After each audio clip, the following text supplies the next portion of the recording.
I am excited to share with you that I expect within the next week to announce a new permanent leader of the Oakland Police Department. Mayor Schaaf hired Lamone Armstrong, 22-year veteran, to be the new Oakland Chief of Police. I believe that this leader will not only bring a new energy and creativity to addressing the current crime challenges, but also be a national leader in the very work that Councilmember Bass referred to of reimagining public safety, bringing a more holistic and comprehensive approach to not just enforcing against crime, but creating the conditions of safety. And we know that begins with trust. I apologize to you, Councilmember Bass, but I also have to set the record straight. I'm very pleased to hear from both you. I'm very pleased to hear from Councilmember Nikki Bass and Councilmember Rebecca Kaplan that they support these additional resources that the Chinatown community has asked for today. But I have not forgotten that this last summer, they brought a proposal to cut $25 million. This is what Libby did not need to do. From the Oakland Police Department as a political statement, not because of operational or financial need. If that proposal had passed, those walking officers would have been gone long ago. So I do not forget that history. I hope you do not either. And we have to pay attention to the financial and policy decisions that this council is making during this time. Now, we are answering your call. We will provide more resources for Chinatown, particularly during this critical moment of the Lunar New Year. Now, that was Rebecca Kaplan just leaned in to talk to the woman in red, and that's Councilmember Bass, who's council president. Also, Libby made the mistake of not addressing Councilmember Bass as council president. That all these small businesses depend on to support them, and a moment for us as a community to celebrate the incredible cultural diversity that we are so proud to enjoy in Oakland, California. I apologize, I cannot stay to the end of this press conference. I don't know if you want me to take any questions now. I will have to leave before the end.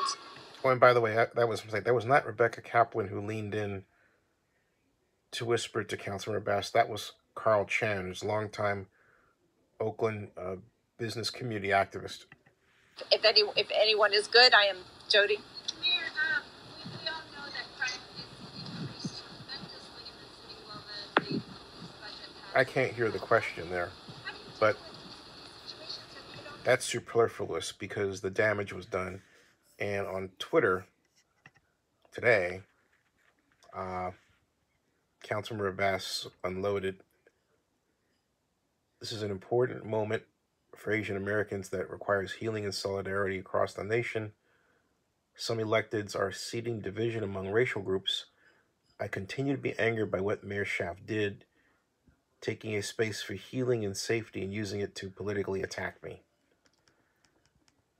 She writes, "My budget proposal from last summer would have added funding for Chinatown ambassadors to our city budget.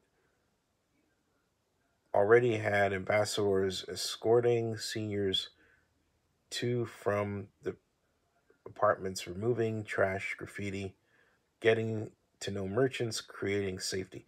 I often have to say that Nikki should have made a YouTube video and sent it out. Putting this on Twitter is nothing. And that's why I did it this way, because whoever's advising her, even if it's herself, it's bad media advice.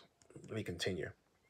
She writes, "Community asked her," talking about Mayor Schaaf, "to reverse her decision to remove foot patrols in Chinatown, and she refused. These were part of her, Mayor Schaaf's, administration's $29 million in cuts to our budget in December without coming to council to get community input on the effects of removing foot patrols from our streets.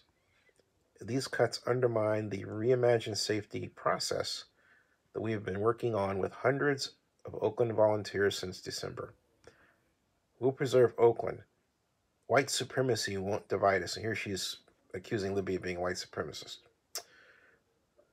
We'll create structural reform together that makes Oaklanders safer. We'll focus OPD resources on violent crime and develop alternative responses to policing, like community-led safety ambassadors in Chinatown. So basically, you've got no adults in the room. Libby didn't need to say what she said, but then Nikki didn't need to come back like this. Both could have handled this back channel. You have people out there really suffering. They don't have any money. We're in the middle of a pandemic, and yet these two don't care about that. They care more about getting their little licks in on each other. That's not leadership. That's not leadership.